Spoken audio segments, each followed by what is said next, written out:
তো মাত্র এটা মনে হয় ঘন্টাখানিক আগে অ্যাক্সিডেন্ট করছে রাইডার। এটা হচ্ছে আইসিইউতে আছে হসপিটালে।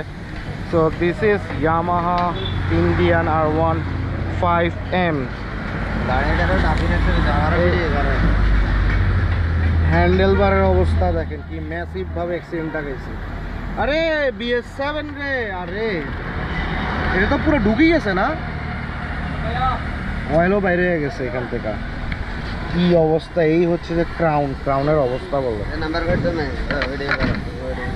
এই হচ্ছে পাদানি, এই হচ্ছে ম্যাটেরিয়াল আপডেট। বারে গাড়িটা মাত্র 1100 কিলো চলছে। আর সামনে দিয়ে কি হয়েছে, এটা তো পুরোপুরি চলে গেছে, এইটা ফাটছে। দেন রাবার ক্যাপ কিড এটাও গেছে, এই সাইড গেছে। অ্যান্ড ফুট রেস পিছনের, সামনেরটাও নাই পিছনেরটাও নাই। ভালো ম্যাসিভ করতে গেছে, আল্লাহ মাফ করুক।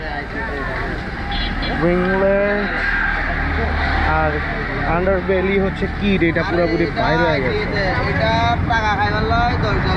পুরা নতুন গাড়ি 1100 কিলোমিটার। ভাই আপনারা যারা হচ্ছে যে এই লিঙ্ক রোডে গাড়ি চালান একটু বুঝে শুনে গাড়ি চালায়েন। এরকম টানাটানি করা কি ঠিক হবে নাকি জানি না।